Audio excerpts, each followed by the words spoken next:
छोड़ा था उसी के आगे हम लोग कंटिन्यू कर रहे हैं। पिछले लेक्चर में हमने आपको बता दिया था कि जो ट्रांसपोर्ट होता है प्लांट में दो तरीके का, short distance transport, long distance. Transport क्या है से बता दिया था मैंने।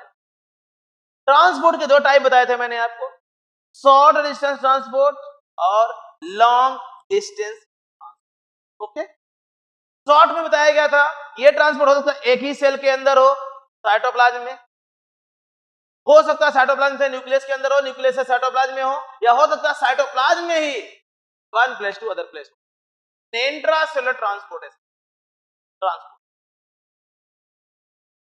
ऐसा भी हो सकता है कि कोई दो एडजेसेंट सेल्स हो, उनके बीच ट्रांसपोर्ट हो, एक्सचेंज ऑफ मटेरियल्स हो थ्रू प्लाज्मोडेस्माटा, इंटरसेलुलर ट्रांसपोर्ट। ठीक बताया। ऐसा भी बताया था कि हो सकता है कि कोई दो टिश्यूज के बीच हो, कोई दो टिश्यूज के बीच हो जो एडजेसेंट टिश्यूज हो, इंटर टिश्यू ट्रांसपोर्ट। ये था हमारा शॉर्ट डिस्टेंस ट्रांसपोर्ट, ये सब बताया गया था।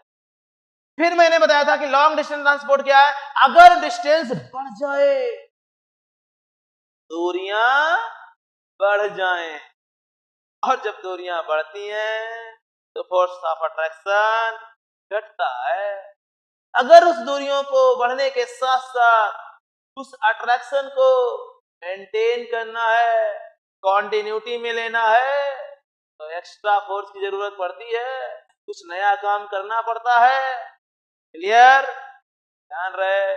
जब दूरियां बढ़ जाएं तो उसे क्या बोलते हैं, लॉन्ग डिस्टेंस ट्रांसपोर्ट। जैसे रूट से स्टेम के अपेक्स लीफ तक बताया गया होगा, और लीफ से रूट तक बताया गया, आपको बताया। और यह भी बताया गया था क्या कि लॉन्ग डिस्टेंस ट्रांसपोर्ट को किस नाम से जानते हैं, ट्रांसपोर्ट नहीं, ट्रांसलोकेशन कहा गया। देखिए नया नाम दे दिया, लॉन्ग डिस्टेंस ट्रांसपोर्ट को नाम क्या दे दिया गया, translocation. Mass flow, bulk flow, कई नामों से हम इसे जानते हैं, आपको पिछले लेक्चर में बताया गया। आज हम जानेंगे आगे की बात कि जो हमारा ट्रांसपोर्ट हो रहा है प्लांट की बॉडी में, ध्यान रखिए कहां हम पढ़ रहे हैं, प्लांट फिजियोलॉजी। तो हम यहां जो भी पढ़ेंगे, जो भी बोलेंगे, in respect with plant, plant को रेस्पेक्ट, प्लांट को साथ में लेकर के प्लांट के रेस्पेक्ट में ही हम आप बातें करेंगे, और कुछ एनिमल तो ध्यान में आना ही नहीं चाहिए। तो जो हमारे प्लांट्स की बॉडीज हैं उनमें जो ट्रांसपोर्टेशन हो रहा है या जो ट्रांसलोकेशन हो रहा है वो कौन कौन से सब्सटेंस का होता है, ठीक है ना। तो आइए देखते हैं। Substance which transports in plant body। Clear, क्या बोला गया। आज हम उन सब्सटेंस के बारे में जानेंगे जो सब्सटेंस प्लांट्स की बॉडी में ट्रांसपोर्ट होते हैं, या तो वो शॉर्ट के थ्रू, शॉर्ट ट्रांसपोर्ट में पार्टिसिपेट करते हैं, या फिर सीधा ट्रांसलोकेशन में ट्रांसपोर्ट, नहीं लॉन्ग डिस्टेंस में ट्रांसपोर्ट पार्टिसिपेट। तो कौन कौन सा सब्सटेंस है, तो देखिए इस ट्रांसपोर्ट में 4 कंपोनेंट या 4 टाइप के मटेरियल्स पार्टिसिपेट। तो कौन कौन से हैं मटेरियल, देखिए तो कह सकते हैं सबसे पहले मिनरल्स, सेकेंड वाटर, मिनरल्स हो गया, वाटर हो गया, थर्ड ऑर्गेनिक न्यूट्रिएंट्स हो गया, और फोर्थ हो गया हमारा प्लांट ग्रोथ रेगुलेटर्स। जो मिनरल्स हैं हमारे, इसे हम जैसे ऑर्गेनिक, इसे हम इनऑर्गेनिक न्यूट्रिएंट्स भी कहते हैं। क्लियर। जो प्लांट ग्रोथ रेगुलेटर है इन्हें हम प्लांट हार्मोन्स और फाइटो हार्मोन्स, ठीक है। तो कितने कंपोनेंट हो गए हमारे? 4 मटेरियल हैं, 4 टाइप के मटेरियल्स हैं जो प्लांट की बॉडी में ट्रांसपोर्टेशन में पार्टिसिपेट करते हैं। मिनरल न्यूट्रिशन, इनऑर्गेनिक न्यूट्रिएंट्स, अगला टॉपिक मिनरल न्यूट्रिशन में पढ़ेंगे। ध्यान दीजिएगा, जो अगले टॉपिक्स हमारे हैं 4 टॉपिक, कोई अलग नहीं।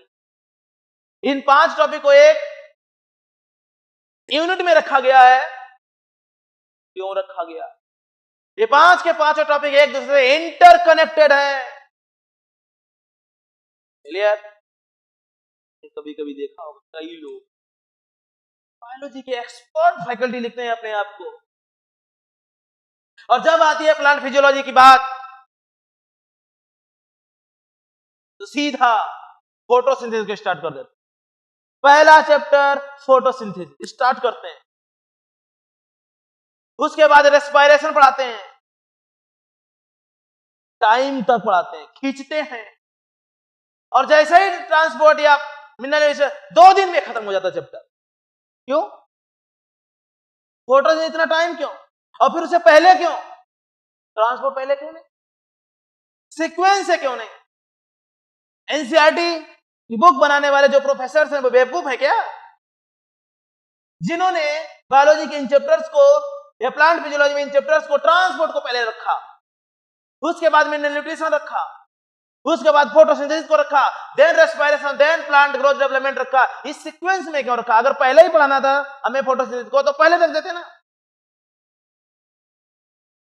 अगर हमें फोटोसिंथेसिस को सबसे पहले ही पढ़ाना था तो हम पहले रख देते, उससे 3rd नंबर पे ले जाने की जरूरत क्या थी? जरूरत क्यों? कि उस फोटोसिंथेसिस के पहले हमें इनका नॉलेज होना जरूरी है, ट्रांसपोर्ट का जरूरी है, मिनरल न्यूट्रिशन का जरूरी है। ये 5 के 5 चैप्टर जो हमें अलग अलग पढ़ाया जाता है, ये अलग है ही नहीं, ऑल आर इंटरकनेक्टेड। सबके सब एक दूसरे से जुड़े हुए हैं, सबकी मैकेनिज्म, सबकी फिजियोलॉजी एक दूसरे पर डिपेंडेंट है। तो हम अलग कैसे कर सकते हैं? स्टेप बाय स्टेप सीखते हुए चले। आपने सुना होगा, आपके फ्रेंड्स इधर उधर कहीं पढ़ रहे होंगे, जो राजपूत सर से नहीं किसी और से पढ़ रहे होंगे या और कहीं पढ़ रहे होंगे, सुना होगा आपने। बायोलॉजी स्टार्ट होती है 11th की पहली क्लास में, सेल स्टार्ट कर देते हैं। यानी एनसीईआरटी को बनाने वाले टीचर्स बेवकूफ समझ रखा है क्या उनको, जिन्होंने पहला चैप्टर लिविंग वर्ड पढ़ने के लिए दिया है, आपको बायोलॉजिकल क्लासिफिकेशन दिया है, सीक्वेंस दिया, वो सीक्वेंस गलत है क्या? अगर हमें पहले ही सेल पढ़ाना था तो हम पहले सेल रख देते ना। क्यों हमने लिविंग बर्ड को पहले रखा? जानते ही नहीं, जानते तो बहुत कुछ है, आपको बेवकूफ बना रहे हैं। आपको अट्रैक्ट करने का एक आसान तरीका है उनके पास, वो अट्रैक्ट कर रहे हैं कि जो आप पहले से जानते आए हैं उसी को हम सिखाएं, और आप खुश हो जाएंगे और बैठे रहेंगे, उनके ऊपर आप उंगली नहीं उठाएंगे, फिर आपको विश्वास हो जाएगा, फिर जो भी बोलेंगे वो आपका विश्वास जीत देते हैं और आप उन पे पूरी तरीके से भरोसा करने लगते हैं। जज नहीं करते हैं कभी किसी टीचर को, जज करिए, हर पॉइंट पे जज करिए। मैं कह रहा हूं, जो मैं सिखा रहा हूं, इसको एनसीईआरटी उठाइए, अदर बुक्स उठाइए, नीट के क्वेश्चंस लगाइए, जिस पॉइंट पे जाइए उस पॉइंट पे जज करिए राजपूत सर को, जहां से चाहे वहां से करिए कि जो पढ़ाया जा रहा है, जो सिखाया जा रहा है, नीट लेवल है या नहीं, जो बोल रहे हैं तो कमियां तो नहीं है, चेक करिए उसको और बताइए हमको। राजपूत सर आप ये तो हमारे सिलेबस में ही नहीं है, या ये कभी नीट में पूछे नहीं जा सकता है। आप इन सब चीजों को आप जज करिए, तब किसी को कनेक्ट समझ में आ रहा है। तो ये जो सीक्वेंस है, हम ध्यान रखें, अगर हमें सही और अच्छी स्टडी करनी है तो एनसीईआरटी का सीक्वेंस बहुत अच्छा, जो टॉपिक जिस सीक्वेंस में दिए गए बहुत अच्छे दिए गए हैं, और उसी सीक्वेंस में आपको जो सिखाता है मैं उसी, क्योंकि उससे नॉलेज क्रिएट होता है। एक टॉपिक दूसरे से कनेक्टिविटी रिप्रेजेंट कर रहा है, तोड़ तोड़ को कैसे? क्योंकि पहले व्हाट इज बायोलॉजी? बायोलॉजी है क्या? Study of life. लाइफ क्या है? लिविंग वर्ल्ड में है। तो पहले लिविंग वर्ल्ड को तो जानो, फिर लिविंग वर्ल्ड कितने प्रकार का, डायवर्सिटी जानो, ठीक है, तो क्लासिफिकेशन। तो इस सीक्वेंस में एक वेल अरेंज पैटर्न में एनसीईआरटी की बुक्स बनाई गई है, और आप उसको हटा करके एक अपना नया सीक्वेंस स्टार्ट कर देते हो और उससे पढ़ाना चालू कर देते हो। क्यों यार? यार तो हमने इसलिए इसको पहले स्टार्ट किया, क्या? ट्रांसपोर्टिंग प्लांट्स सबसे पहला टॉपिक हमारा है। तो यहां पर 4 कंपोनेंट्स हैं ट्रांसपोर्टेशन के लिए। सबसे पहले क्या है? मिनरल न्यूट्रिशन, इनऑर्गेनिक न्यूट्रिएंट्स, जिसे हम टॉपिक पढ़ेंगे मिनरल न्यूट्रिशन में। मिनरल न्यूट्रिशन में प्लांट्स की बॉडी में कौन कौन से मिनरल्स चाहिए, इनऑर्गेनिक एलिमेंट्स चाहिए, आयंस चाहिए, मॉलिक्यूल्स चाहिए, उनके बारे में जानेंगे हम। कहां से मिलेंगे, कैसे मिलेंगे, कितना कंसंट्रेशन चाहिए, ये ना हो तो क्या इफेक्ट पड़ेगा, ज्यादा हो तो क्या इफेक्ट पड़ेगा, किस फार्म में ये प्लांट्स लेते एब्जॉर्ब करते हैं, सारे क्वेश्चन के आंसर इस टॉपिक में हम जानेंगे। चलिए, आई बात वाटर की, पानी तो बहुत ही इंपॉर्टेंट, जल ही जीवन है, सुना है ना? जल ही जीवन, जल के बिना जीवन ना होए, कैसे चलेगा? जल नहीं जीवन नहीं, है ना? जल संरक्षण मतलब जीवन का संरक्षण, जल बचाओ जीवन बचाओ। क्यों कहा जाता है ये सब? जल है तो कल है, ऐसा कहा जाता। क्यों कहा जाता, कभी सोचा? लोग बोलते हैं ऐसा, कहीं अपने वॉल पेंटिंग में कहीं भी जल संरक्षण के लिए बोला जाता है, हर कोई जल प्रोटेक्ट करे। क्या पानी की कमी है? नहीं। बोला जाता है 3/4 part of earth covered with water, फिर पानी की कमी कैसे हो गई? This is the marine water, salty water which are not useful for our and other living bodies। हमें फ्रेश वाटर की रिक्वायरमेंट है, फ्रेश वाटर की कमी है, वाटर की नहीं। विदाउट सॉल्ट वाटर की कमी है, वाटर की नहीं। चलिए, फिर जल ही जीवन क्यों कहा गया? जल है तो कल है, ये क्यों कहा गया?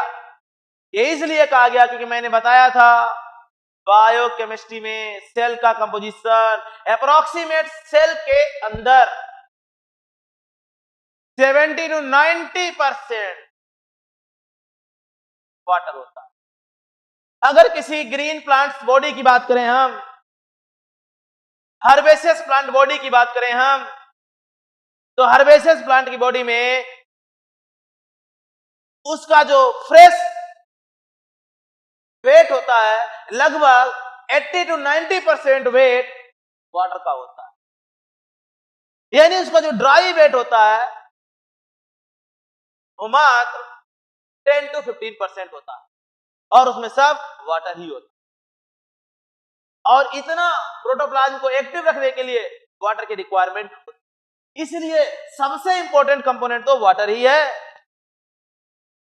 जब वाटर रिलीज होते हैं डिहाइड्रेशन कहते हैं, और डिहाइड्रेशन होने से डेथ के चांसेस बहुत ज्यादा बढ़ जाता है। कारण सभी सेल्स में पानी की कमी हो गई, प्रोटोप्लाज्म इनएक्टिव होने लगता है, और inactivation of protoplasm is called death.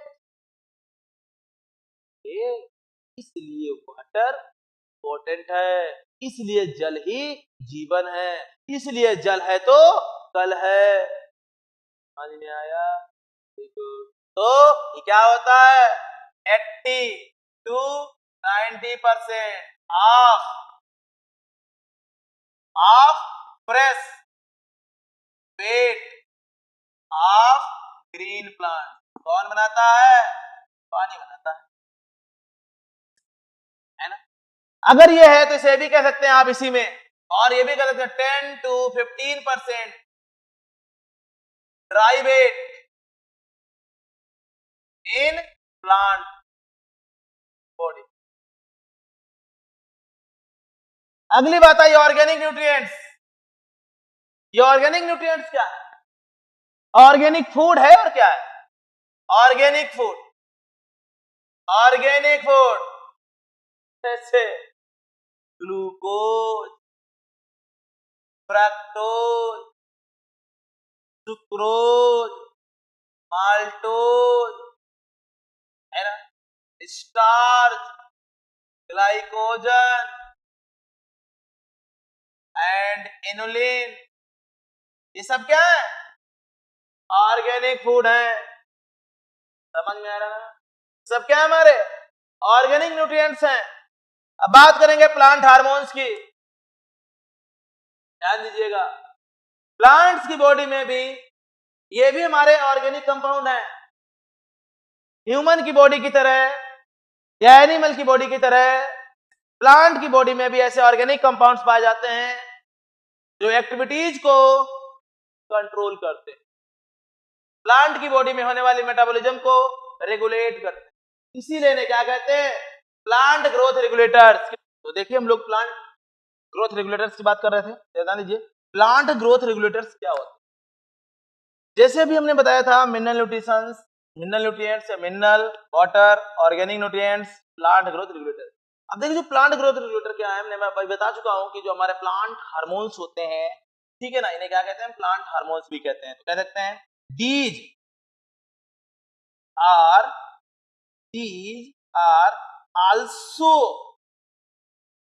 Also chemical organic compound. Organic compound ये भी क्या है? ये हमारा केमिकल ऑर्गेनिक कंपाउंड। एग्जाम्पल के लिए हम दे सकते हैं, अगर बात करें एग्जाम्पल की, आपने नाम सुना होगा जिबरेलिन का। जिबरेलिन, ओके, सुना है ना?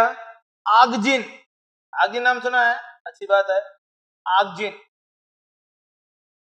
साइटोकाइनिन, साइटोकाइनिन, और देखिए कौन कौन से होते हैं। एक और नाम आपने सुना होगा एब्सिक्स, ना ए से बोलते हैं ए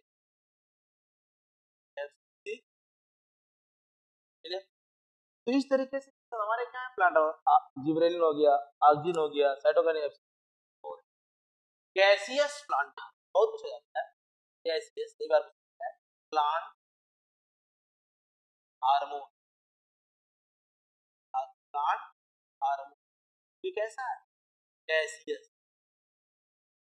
गैस कौन होता है? केमिस्ट्री का कंपाउंड है एथाइलीन, एथाइलीन H4, फ्रूट के राइपनिंग ये gas ethylene gas fruit ripening hormone के नाम से जाना जाता है। Clear?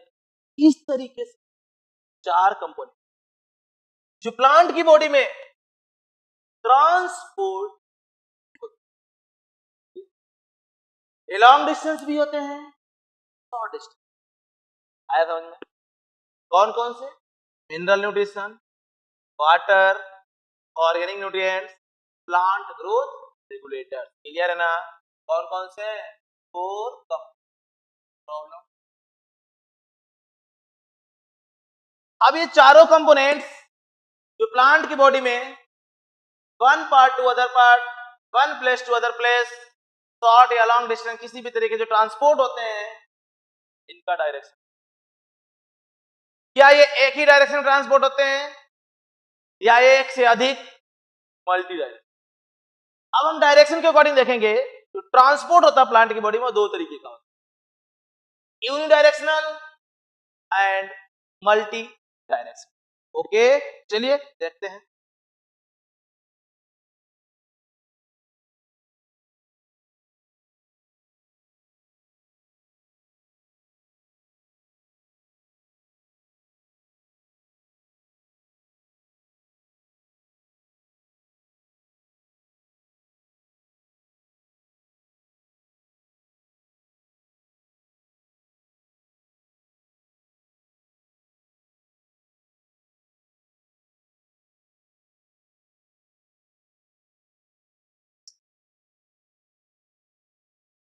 Direction of transport in plants, या कह सकते हैं according direction type of transport in plants, ये भी कह सकते हैं आप। ध्यान दीजिएगा, जो ट्रांसपोर्ट है वो दो तरीके का है। ट्रांसपोर्ट जो है वो दो तरीके का, कौन कौन सा? पहला है यूनिडायरेक्शनल, यूनिडायरेक्शनल, और सेकेंड है मल्टी डायरेक्शनल, मल्टी डायरेक्शनल। दो प्रकार का ट्रांसपोर्ट, कौन सा? यूनिडायरेक्शनल और मल्टी डायरेक्शनल। ध्यान दीजिएगा, जो ट्रांसपोर्ट होता है किसी भी सब्सटेंस का कभी भी कहीं भी दो कंपोनेंट के बीच होता है या दो पार्ट के बीच होता है। वो दो पार्ट कौन कौन से होते हैं? एक सोर्स होता है और दूसरा सिंक होता है। कह सकते हैं जो ट्रांसपोर्ट होता है, transport of substance, transport of substance in a plant body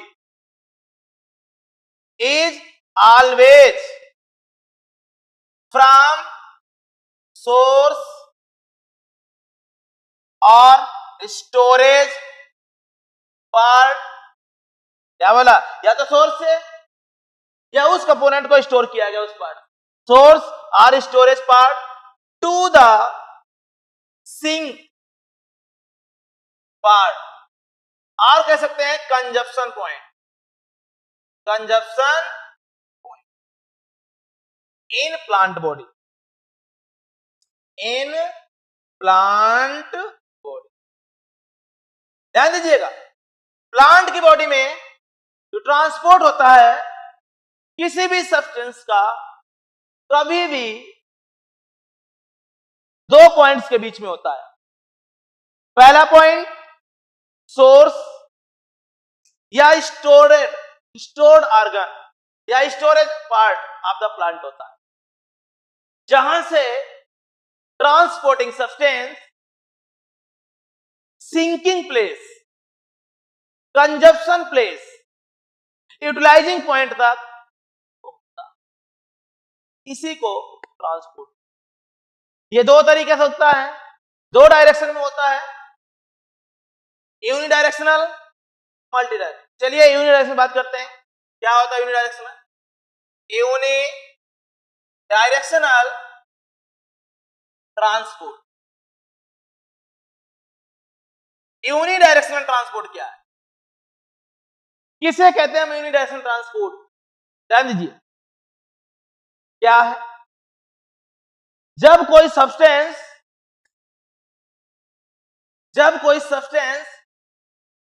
अपने सोर्स से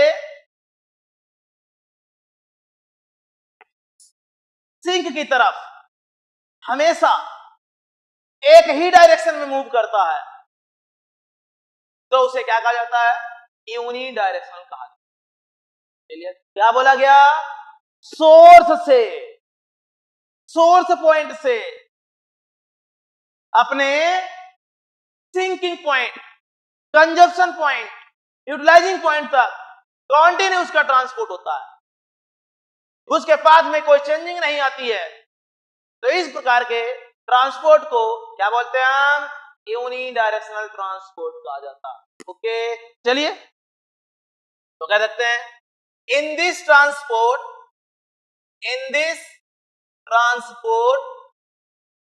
substance moves from source to sink, source to sink in single direction always, हमेशा चेंज नहीं होता, ये पैटर्न चेंज नहीं होता। क्या कहते हैं? Called unidirectional unidirectional transport. क्या कहते हैं इसको? Unidirectional transport. समझ में आया कि सोर्स से सिंकिंग कंजप्शन पॉइंट तक जा रहा, कौन सा वो सब्सटेंस है प्लांट की बॉडी में जिसका ट्रांसपोर्ट यूनिफॉर्म सिंगल डायरेक्शन में वैसा होता है? कौन सा सब्सटेंस है? एग्जाम्पल के लिए उस सब्सटेंस का नाम बताते हैं वाटर। जल का ट्रांसपोर्ट हमेशा रूट से एरियल पार्ट तक की ओर होता है, कभी भी लीफ से वाटर रूट में नहीं आता है। इन हाइट ट्रांसपोर्ट की बात कर रहा हूं। एंड इसके साथ साथ कुछ मिनरल्स होते हैं हमारे, वो मिनरल्स भी हमारे यूनिडायरेक्शन में जाते हैं। Water and few minerals, water and minerals, दोनों का ट्रांसपोर्ट कैसा होता है हमारा? यूनिडायरेक्शनल में। क्लियर? तो कह सकते हैं water and water with minerals, water and water with minerals और मिनरल विद वाटर। कह दीजिएगा यहां पे क्या लिखा मैंने? Water and mineral. इसका मतलब क्या है? इसका मतलब है means water and minerals with water. ये केवल वाटर जा रहा है तो भी सिंगल डायरेक्शन होगी, या मिनरल्स डिजॉल्व होकर के वाटर में पहुंच रहे हैं तो भी यूनी डायरेक्शनल का याद रखिए। कोई दिक्कत? आइए मल्टी डायरेक्शन की बात करते हैं। मल्टी डायरेक्शनल ट्रांसपोर्ट की बात करते हैं। मल्टी डायरेक्शनल ट्रांसपोर्ट की बात करते हैं। तो जो मल्टी डायरेक्शनल ट्रांसपोर्ट है उसमें क्या होगा? देखिए इसमें क्या होता है, इसमें हो सकता है ट्रांसपोर्ट तो वही होगा, क्या? Source to sink, storage to sink, बस यार। ऐसा हो सकता है कि यहाँ कभी मटेरियल रूट से लीफ तक जाए या कभी मटेरियल लीफ से रूट तक जाए, ऐसा हो सकता है। क्लियर? इसमें क्या होता है तो कह सकते हैं in this transporting substance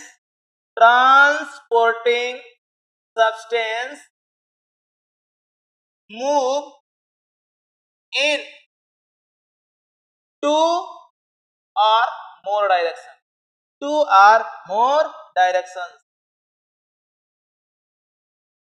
called multi directional transport. क्या कहते हैं? Multi directional transport. like leaves to root or roots to leaves or leaves to leaves or leaves to other parts, leaves or leaves to fruit, leaves to fruit। Clear? क्या बोला गया?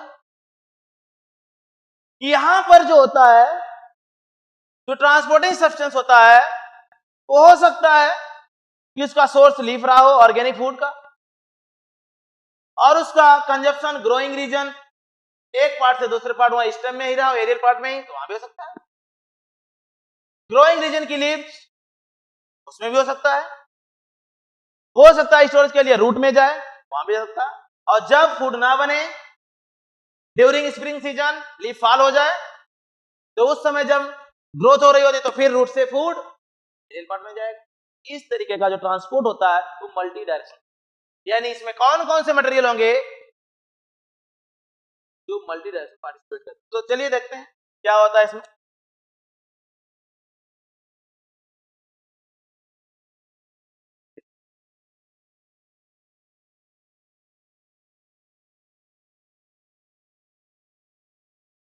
देखिए जो multi directional होता है इसमें कौन सा सब्सटेंस फ्लो होते हैं, तो कह सकते हैं इन multi directional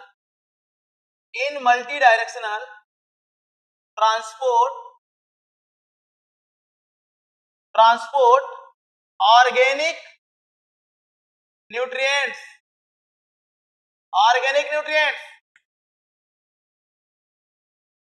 minerals with organic nutrients,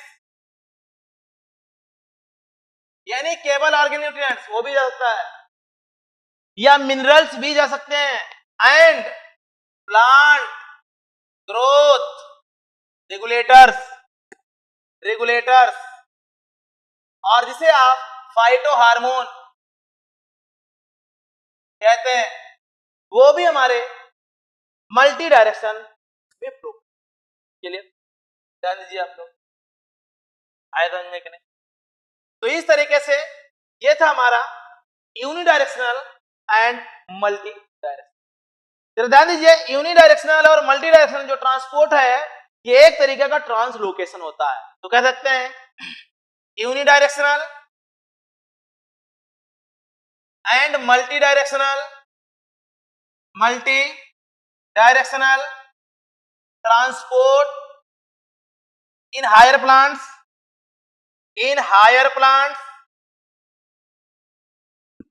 is long distance transport। ठीक है, long distance transport, and in this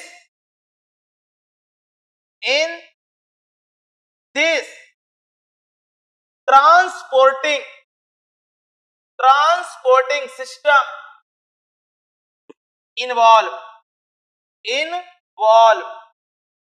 involve होता, कहते क्या उसको, कॉल्ड वैस्कुलर टिश्यू सिस्टम, यानी वैस्कुलर टिश्यू सिस्टम इन्वॉल्व होते हैं, यानी कह सकते हैं वैस्कुलर टिश्यू इन्वॉल्व होते हैं, वो कौन कौन से वैस्कुलर टिश्यू हैं, xylem and phloem. Clear, xylem और फ्लोएम। तो देखिए जाइलम क्या करता है, जाइलम ये किसका करता है, transport of water and minerals. अगर बात करें फ्लोएम की, तो जो फ्लोएम होता है वो क्या करता है, transport of food, minerals, water and also plant hormone. Clear, तो इस तरीके से इसमें भी हमारे एंड आल्सो प्लांट हार्मोन हो सकते, ये दोनों से ज्यादा। क्लियर, तो इस तरीके से जाइलम और फ्लोएम के द्वारा ट्रांसपोर्ट होने वाले सब्सटेंस भी हो गए। कोई दिक्कत समझ में आया ना, यूनिडायरेक्शनल और मल्टी डायरेक्शनल, कोई दिक्कत नहीं। अब आपने क्या क्या जान लिया, ट्रांसपोर्ट क्या होता है, ट्रांसपोर्ट कितने तरीके का होता है, ट्रांसपोर्ट यूनिडायरेक्शनल है, डायरेक्शनल